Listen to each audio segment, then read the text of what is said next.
Sure. Yeah. So I was deployed to three frigates, which are small boys. They don't exist anymore. But they're kind of like most similar to a U.S. Navy destroyer.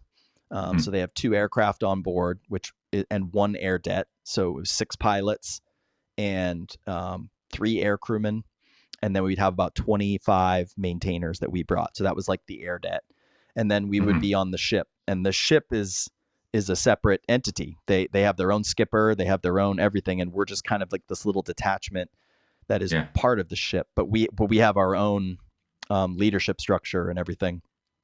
Uh, and then for our mission doing counter narcotics, we also had a U.S. Coast Guard special operations detachment with us too. So they were like all the shooters and snipers, and because in our mission, not only would we interdict boats carrying narcotics, we would disable the boat, we would destroy the boat, we would gather intelligence, we would Wow. take the narcotics, but we would also detain the people. So we would bring them on board as prisoners, and they would be Wow. cordoned off to a side of the ship, chained to the ship. It was kind of like a tent city on the side of the boat, and they would be fed and detained and watched over. So like us and the Coast Guard law enforcement detachment were kind of unique in that we were all trained um, for the interdiction, and we were trained with law enforcement capability, airborne use of force in an international law enforcement sense. And we got all the legal training to essentially be deputized under the Department of Homeland Oh, Security wow. as law enforcement officers. Yeah, so we were the ones flying and pulling the trigger because there's a law in the United States, the Posse Comitatus Act, and most countries have this as well. It just might be named differently, but you can't use military against civilians. And there are, some uh, Title 10 rules that allow military to augment um, law enforcement in special circumstances. And this was one of those where we get special training, and we are essentially part of the Coast Guard when we do that mission. And the Okay. Coast Guard sniper is the one pulling the trigger, not a Navy person. So I'm flying Mm. the aircraft. He's under my charge. Every bullet that's released from the helicopter is my authority, but he's the one pulling the trigger. So Mm. we get kind of like around legalisms to make it happen. But so we're different. So we all handle the detainees, we handle the drugs on the ship. So we're kind of separate from the ship. The ship is like for that mission, unfortunately, the ship is kind of more of like the bus driver supporting the air det, and so that leads to a lot of tension between the ship Oh, and yeah. the air detachment because they are not allowed to handle that stuff, and then they're also um, to make it legal, the ship is actually turned over to the Coast Guard. So whenever we go out so we'll go on a patrol. If we come in contact with a drug runner or intelligence, we pick up something and we're hunting one and we find one that we're looking for. The ship actually would get they call it transferring TAC on or tactical control of the ship from the U.S. Navy to District 11 Coast Guard. So it becomes a Department of Homeland Security asset officially. They lower the Mm. Navy flag, raise the Coast Guard flag on the ship. The Coast Guard officer on board the detachment becomes the de facto captain of the ship, and Mm. we're essentially in charge of the ship at that point. So whenever we're actually on a narcotics operation, the ship is controlled by the Coast Guard. Um, so that leads to a lot of you know conflict between the ship and the detachment as well. And then we fly at night a lot, and most of the ship's company, like, they go to skeleton crews at night. They go to like alternate crews at night. It's minimum personnel. Um, so they don't like that. We're mostly operating at night on alert Right. 5. So we're Yeah. sitting with the helicopter ready to go, and we'll alert Wow. launch 4 or 5 times a night. Um, Wow. Alert 15, yeah. So the aircraft is powered up, ready to go. We're briefed. We've A lot of times we've run through the checklists, brought the aircraft up, shut it down, so that once you've done that, you can hop back in really quick and only do a couple things and take off. So yeah, we're uh and then we're in charge of the mission too. So like when the mission's going on, one of the pilots and one of the Coast Guard people are in combat Yeah. running the mission up there too. So the ship kind of has to take a back seat. So yeah, there were a lot of conflicts with that. but everyone eventually gets along. I did 3 ships, and it's always rocky in the beginning. We had one ship that was very rocky. Almost everyone in charge, the captain got relieved of duty. There was like a mini mutiny between, kicking the Coast Guard out of combat while we were on a mission, totally against the Oh, laws. wow.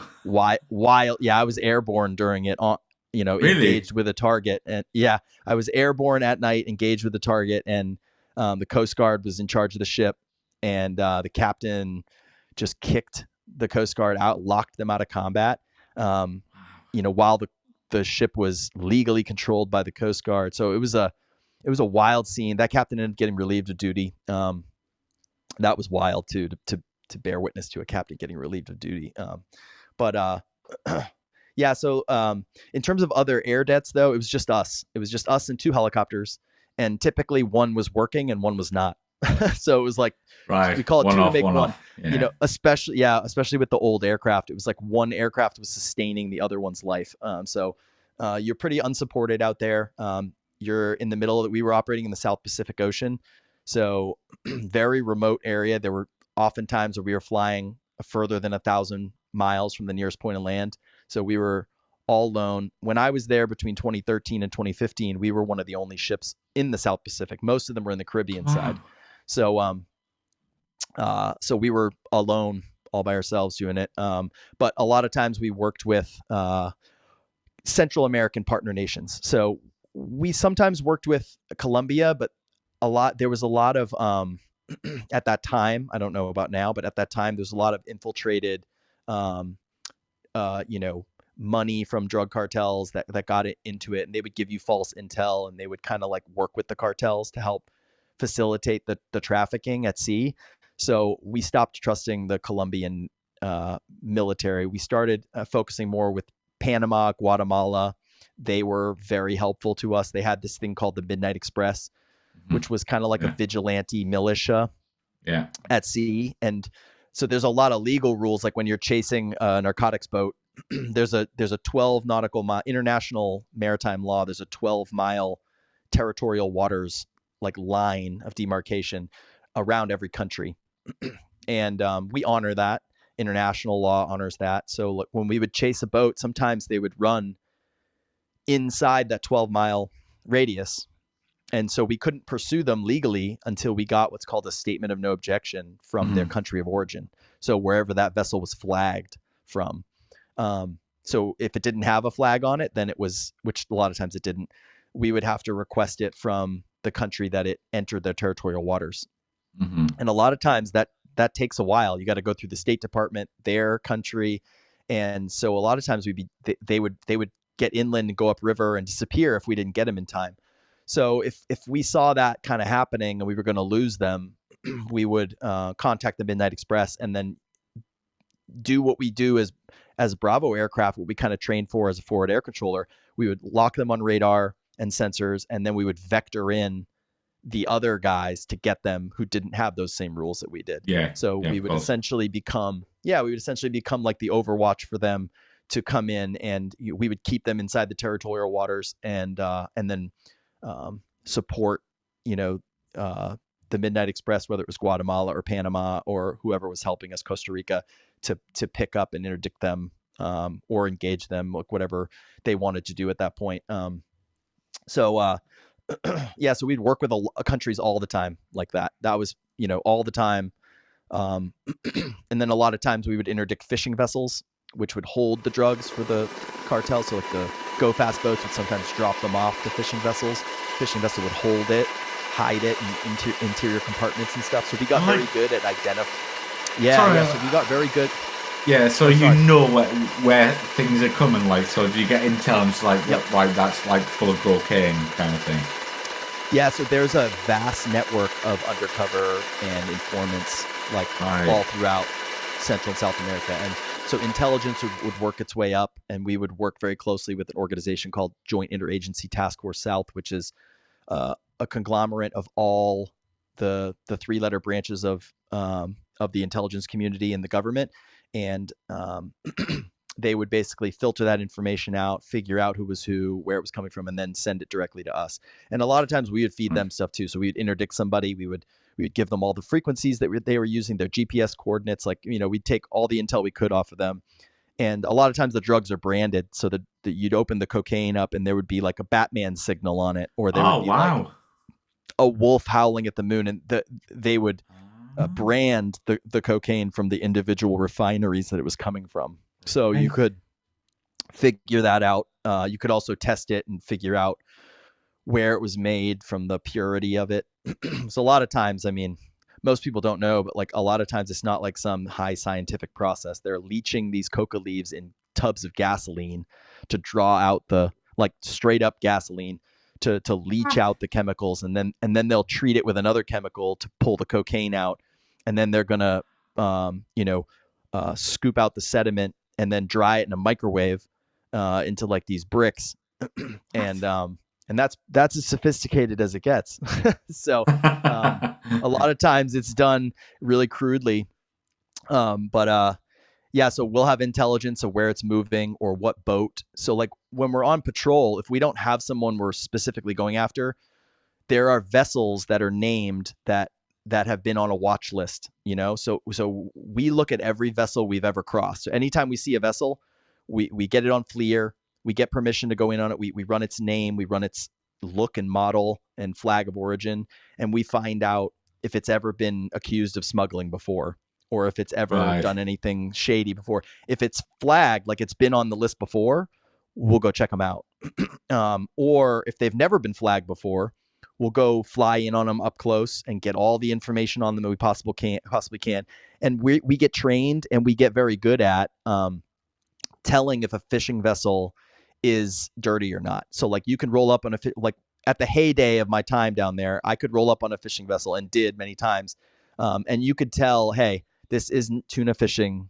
This is not an area where you tuna fish. They're trawling for tuna, and this isn't where you trawl for tuna. Or that boat is super low in the water, which would indicate that they're fully laden with fish. So why are they heading out to sea? And why do they only have a crew of 3 when a tuna fishing boat needs a crew of 5? Why, so you'd be like, hey, that boat is listing to port. Why do they have so many fuel drums on the top side of their boat when they're fishing for mackerel? Mackerel is like an inshore fish. Why do they need so many fuel barrels? So you would start to pick up on these different things. And then a lot of times you'd show up and sometimes they would just start throwing chum out in the water to try and like make it look like they're fishing, but they're not fishing at all. And so then, we would interdict them. We would provide overwatch for the boarding team, and the boarding team would come on board. And then, we would find drugs buried under the ice, under 800-pound tunas, secret compartments inside the ship where they're holding the drugs for another boat to come and take them. And they'd refuel the boat with gas, and then that boat would take it to the next fishing vessel. So, we would interdict those guys a lot during the daytime. That was like a daytime mission. The nighttime mission was interdicting the drug runners. The fishing vessels were like whole, facilitators. So, that was like an on-the-job training kind of mission. And, you just experience gets you really good at it. And I remember I showed up on my 3rd deployment. I was replacing another pilot. And I got to fly my first flight with a friend of mine who I hadn't seen in a while. And it was like a month into their deployment, and they didn't know what they were doing. They didn't get proper training before they went out, and they hadn't busted anybody. They just didn't know what they were doing. And I had come off of 2 full deployments doing this. And I remember we took off. It was a beautiful sunny day. We just went on patrol. We started, tagging fishing vessels, and they're all like, what is he doing? And I'm like, this is what you do. You go out and you start tagging these fishing vessels and report them back. And they're like, oh, okay. And I'm like, yeah. And then, they get back and say that vessel's been a smuggler before. So then we go roll in on it, and I'm like, hey, they're listing really hard to port. They're super low in the water. They don't have any fishing line on board. So they're not rigged for fishing at all. They just have nets. So a lot of them will just make it appear that they're fishing, but they're not. and some other tells and stuff that you get when you're on board these vessels. And then lo and behold, they had like 350 keys of cocaine in a secret Wow, compartment in the hold or whatever, and that was just like that's a random crazy. pop in, like Yeah, um yeah. But that was a really small bust. Most of our busts were like 2,000 keys of pure uncut cocaine in one hit, one boat wow. that you'd nab. So yeah, and we'd roll up on them, and they'd typically run from us, so we would disable them. So while they're trying to run from us, it might seem stupid, like people at home thinking about a boat running from a helicopter, but Yeah, if you think about it, they are trying to outlast us because that boat has way more gas than us. They know that we have 3.5 hours or however long before we have to go yeah, back and get more gas. So they're trying to outrun us or get away from us in time where they can turn their engines off, cover themselves with dark tarps. yeah. This is at night too, right? And they're going to disappear, until you can't find Hmm. them again or very hard to locate. When they're moving on radar, you can pick them up. On FLIR, you can pick them up. But when they're not moving, it's hard to find them, especially if you don't know where they are. So yeah, we would disable their engines with a 50 caliber sniper rifle on the move. They're going 60 knots. A big, 11 foot of freeboard. These cigarette boats with Yeah. three 750 horsepower engines, and they're just cruising. Mm. Um, so they would play like cat and mouse, and they'd move right when you're aligning up to shoot or whatever. So when I say that our marksmen in the Coast Guard for this mission are good aerial snipers, I mean they're shooting an engine from a moving helicopter against a moving boat with the ocean waves and everything like that, while both are moving laterally as well, and they've got the wind to worry about, Yeah. and they're using a red dot. They don't even have like any kind of magnified optic. They're using a red dot on a knee with their rifle laying on the strop of the helicopter, and not shooting a person. Like they Yeah. avoid, like it's I don't want to say it's easy to shoot at a person, but like if you're shooting at a person, there's no regard for life. But when Yeah. you're not Of trying to course. hit a person and hit an engine, which is only 4 or 5 feet behind that driver, that's an incredible shot. And these Mm. guys would hit it all the time. They would take the engine out and make the ship derelict, and then we would just provide sniper overwatch for the boarding team. And a lot of times when we would interdict them, though, they didn't want to mess with the U.S., so they would throw all their weapons overboard. We never really had an instance where they wanted to get in a firefight with us because they didn't want to escalate, because it's Yeah. illegal. A lot of these guys will get transported. They'll get represented by someone in a court of law in Miami, and they'll get off and they'll go back to the cartel. And Mm. it's just the game. It's a game to them. Um, it's a cost of doing business. So yeah, so that was basically the us working with partner nations and stuff. We got to work with, like I said, the British a little bit. Um, we did like an international exercise called Unitas, which is like everyone in Central America and our European partners against counter narcotics. So we would all train together. So that was pretty cool. We got to kind of work with those guys a little bit. I got to go on my first British ship over there, Awesome. the HMS Lancaster. I don't know if it's still Yeah. in service or not, but um, Sure. Yeah. I'll never Yeah. forget. I was going down the halls of that ship, and I was amazed at how wide all the hallways were. Like on our ship, everything was really cramped and tight, and they just had comfort. Like they thought about the comfort of their sailors. Like everything was just a little bit bigger, a little bit roomier, so people could move around. Um, so yeah, I have a really funny story with that. I don't know if you want to get into that right now, but of me going to the bar on the Lancaster, and Go for it. it was okay, sure. So we showed up late to Unitas. We went through the Panama Canal, and our ship broke. Our helicopter was not legacy. Our ship was legacy, or our helicopter was legacy, but so was our ship. So our ship broke down all the time. So we are sitting under the Bridge of Americas in the Gatun Lake in Panama, in the middle of the locks in Panama Canal, and we can't go anywhere because our engine is, or our backup engine is not working. So we're just moored up against for days. So we missed the party that kicked off Unitas. Everyone talks about when Operation Unitas happens. There's this big party that's hosted in Cartagena, Colombia, where all the ships come together and all the different countries, just get to meet each other and have these big celebrations and parties. Well, we missed it all. So we showed up to do some cross deck talk with the pilots on the Lancaster, and it's like 9:30 in the morning, and we took a ferry boat over there, the Admiral's, or it was just a little boat, like to taxi to take us over there. So we get on the ship, and it's me and a couple other pilots, and they gave us the tour, and then they offered us some like tea and stuff, and we were having a great time. And but we were gonna miss, like, we hadn't had drink in like I think 3 months, so and we weren't gonna get to have a drink because we weren't gonna get to leave. And I was like, hey, don't you guys have like a bar on the boat somewhere? Can we see it? And they were like, yeah, do you guys want to see the bar? And we're like, yeah, sure. So we go and we see the bar, and they give us a beer, and it's like 9:30 in the morning. They're making fun of us because we're having a beer at like 9:30 in the morning. But it's time to go, and the senior pilots were like, we got to get out of here. And I was like, I'll go, get the phone at the front, quarter deck, and I'll call for the taxi. So I go out to the quarter deck, and I'm hanging out with the enlisted British sailor out there, and we're just shooting the shit, and I didn't make a phone call at all. I was just like, hey, if anybody asks, I use your phone. And he was like, okay. So then I went back in and I told them like, hey guys, they said they're going to be about an hour, and then they'll come get us. And they're like, okay. So we have another drink. We're just hanging out and talking with the British pilots and having a great time. And then the hour passes, and I'm like, all right, I'll go find out where the boat is. I'll go check on him. So I went out and I actually called this time. I like said, hey, we need a water taxi. And they're like, okay, well, they'll be there in about an hour. And I'm like, okay. So now I'd actually called.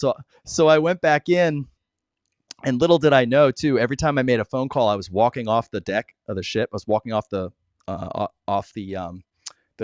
little gosh, I forget what they call it now, the little stairway that takes you up to the ship.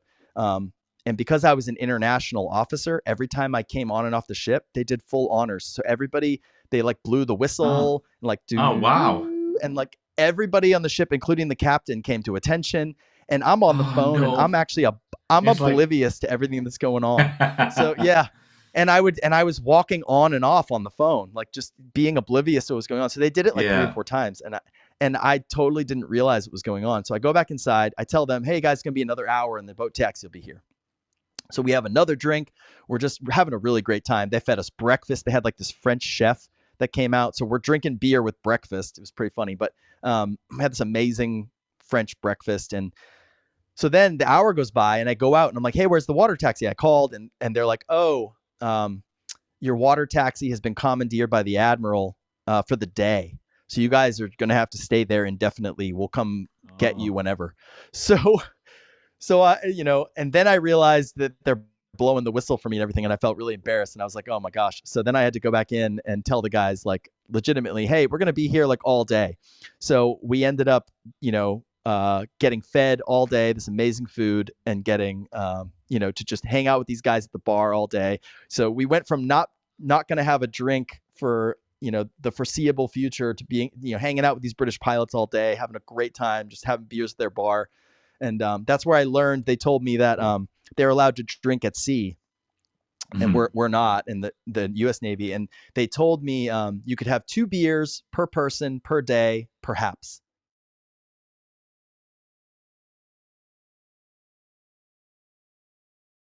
I didn't really want to be a writer at all. Like I know my friend Jack Stewart, who's on your show, he's also an author, and we're friends. I didn't actually know him in the Navy. We met after the fact, but he'd wanted to be a writer for a while. I was not that way. I didn't want to do it. I never even thought of doing it. I just enjoyed reading, especially on deployment. I had fiction books with me all the time. A fiction character inspired me to fly, for the military. So, but I got out, and I'd had a lot of accidents and things, and got pretty banged up. And when I stopped flying, your body kind of shuts down from being on all the time, and all of a sudden you're not on all the time, and your adrenal system relaxes. And I started having some pretty serious symptoms of what I didn't know at the time, but what was PTSD. And Yeah. So it was affecting my sleep. I was angry all the time. I was Mm-hmm. short. I couldn't handle stress anymore. Like, going from a a multitasking environment in the Mm-hmm. helicopter, doing multiple things all the time. All of a sudden, I couldn't handle like two things. It would throw me. It would make me feel like I was drowning in stress, just having two things to deal with at once. Right. It was pretty debilitating. And then I started having like um, uh, driving problems. So like seeing the lights while I was driving at night was Oh wow. confusing me, you ever sit in a car and someone next to you goes backwards and you think you're going Mm-hmm. forward? Mm-hmm. Yeah, so it was that sensation all the time, and especially when I would drive at night, nothing made sense to me on the road. The Mm. like I felt very uncomfortable, and it felt like I was back in the helicopter. And we call it being behind the helicopter. Like you always want to stay ahead of the helicopter Yeah, and of course. anticipate, because if you fall behind, it starts rolling, and the aircraft takes over. And that's Mm. how it started to feel when I was driving, and it was really debilitating, and it was creeping into all areas of my life. So I started getting some treatment for it, um, and a trauma therapist actually told me to start journaling my experiences. Writing them down would be like cathartic, and she wanted me Mm. to discuss them in a group setting. And some of the stuff with some of the narcotics operations, I didn't really feel, it was so fresh from when I had done it that I didn't really want to talk about a lot of it publicly, especially like the details of like where I was and why and what was going on. So she was like, I'll just fictionalize it, and just, you can still write about your emotions and your feelings, but just change the names, places, character, make up a person instead of you. And so I started doing that, and it just like started fixing me. It was like, Mm. and I discovered that I really enjoyed it. So I went from journaling and writing these little short stories to kind of rethinking my life, because I couldn't fly anymore. I had been injured, and my injuries removed me from flight status permanently, and I can't fly for the FAA or anything like that. So all my kind of future prospects of what I would do in my life were gone. Um, so I started really rethinking, like, what am I going to do with my life? And I really enjoyed writing. So I just decided to, turn my therapy into a hobby and see where Mm. it went. So instead of just journaling, I started writing novels. I wrote 5 novels before I finally got published. Um, Wow. but yeah, now I'm at the baby stage of this new career. And yeah, so there's a lot of flying in the book. So if anybody uh, out there is interested to get in the head um, of a pilot, like Jack Stewart writes that way. He's fantastic. You feel like you're actually flying a jet. Yeah. Um, and I've gotten the same feedback from this book. Like you actually feel like you're in the aircraft. So I think that's something unique that pilots, when they go to write, can really bring to the audience that they can't get from something else. Like you really feel like you're in the aircraft. So I was happy to get that feedback from people. And Jack actually is one of the blurbs for my book as well. So um, Nice. uh, he read it and enjoyed it as well. So I got the endorsement of a Top Gun pilot. Absolutely.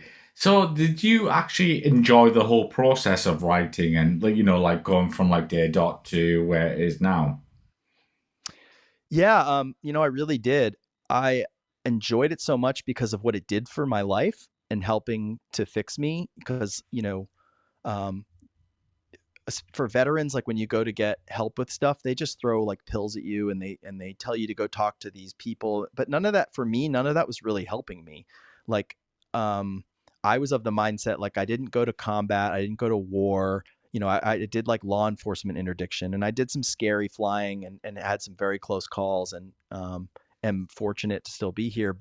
The but I felt like, oh, um, that kind of trauma stuff is only for those people, and it's not for me, right? But when I kind of really leaned into it and leaned into writing, it helped me. It made me feel like a Brilliant. whole person again, and it also gave me the drive that I was missing when I left the military. Yeah, And as a pilot, like, I was used to studying and accomplishing like a mission. So for of me, course. like, studying and doing research for a book and then writing the book, it's very much kind of as close as I can get to that kind of lifestyle that I was living a little bit before, Mhm. being regimented and goal oriented, and having to, make the next qualification, and kind of like a deployment was like 7 months to 8 months of you Yeah. just got to live by this regimented schedule, and that's kind of how writing a book is. I personally love the whole process, even the Brilliant. parts that other people think are the annoying parts, like editing. I love Yeah. all of it. I love Yeah. opening the story up and finding the right word. I love tinkering with the ideas and having fun. I love trying to weave in my own stories or friends' stories. Yeah. Um, and I just love to think of a person when I write. I don't write for me, which I think is different. Um, I did in the beginning, but now I think of the person who's going to read it, and Yeah. I'm like, what would really just make the person who's reading this be entertained right now? And that's the mindset that I'm at when I write. And so yeah, I love all phases of it. There's not a single part of it that turns me off. I get way too jazzed to do it now. So I'm I'm blessed and fortunate to feel that way about it because I know a lot of people don't. Oh, thank you. So you can look me up ryanpote.com. The books are available wherever books are sold. It'll be available in the UK and all throughout like English speaking areas around the world at the same time. So Penguin Random House has world rights for it, so it'll be going out everywhere in ebook, hardcover, and audiobook. So, and it'll be wherever books are sold. So you can. I won't I don't need to direct anybody to any one particular place, but it comes out July 22nd, 2025, and it's available for pre-order now. Um, and I'm on social media at Ryan Pote Books on all the channels. Awesome stuff. So we've got like a couple of personal ones here, if you're happy to Sure. answer them here, Nemo. Favorite aircraft you've flown? Oh, it's definitely the H-60, but I did get to fly two really, really unique aircraft briefly. I flew the T-28 Tweet, which is an Oh, old nice. trainer in the Navy. Yeah, that was it's like an old radial engine tail Yeah, dragger. yeah. That was like, it was like a Vietnam era trainer, but man, did it feel like I was flying something in like World War II. It was really, really cool to fly. I got to fly yeah, I got to fly a formation flight in an air show with a former Oh, astronaut and wow. F-14, yeah, and F-14 Navy Cross recipient Joe Edwards. So that was really cool. I was his wingman. You So that lucky was a really, bugger. really cool flight. Yeah, beautiful flight. And then I got to fly a Russian L-39 jet. Oh, So I backseated in that and did like about an hour and a half um, in it. So no like training in it or anything. There was like the owner of the aircraft was in the front seat, but I got to right. legitimately fly it, do some. I did some landings in it, some takeoffs, and that was the cool thing about being a Navy helo pilot is we're fixed wing rated as well. So yeah, so I have my commercial um, uh, fixed wing pilot's license. You get that out of primary school, so you get all that out of primary flight training. So Nice. yeah, so I got to fly that. It was kind of scary because everything was in Russian, and if I didn't have that guy with me, I wouldn't have known what the heck I was touching. And it didn't have an ejection seat, so that was interesting as well. Oh, shit, right. Yeah, but I was used to that as a helo guy. I was used to Yeah, of that. course. Yeah, of course. Yeah, yeah. An aircraft like you like to fly either past or present. Ooh, I'm gonna have to go. My favorite aircraft growing up was the Spitfire. Oh, Um, nice. I Yeah, I love how that aircraft sounded. That Yeah, the engine. Merlin engine. Yeah, Oh, I loved how it sounded. I thought it looked beautiful with that tapered wing. yeah. I know that like I've sat in one in a museum and like the cockpit's really tight and kind of you don't really get a good field of view, but Hmm. in it. But I don't know. I think that aircraft would be the number one that I'd want to go fly just because I don't know. I've always idolized it for how pretty it sounds and looks. Yeah, absolutely. So, like, while we wrap up this interview, so like, if you like, again, like, if you can remind our viewers, like, where we can find you online, that'd be great, Nemo. Sure, sure. You guys can find me online at ryanpote.com or I'm on Instagram, Facebook, X, and Goodreads at Ryan Pote Books. Great stuff. Well, Nemo, thank you very much for coming on the show.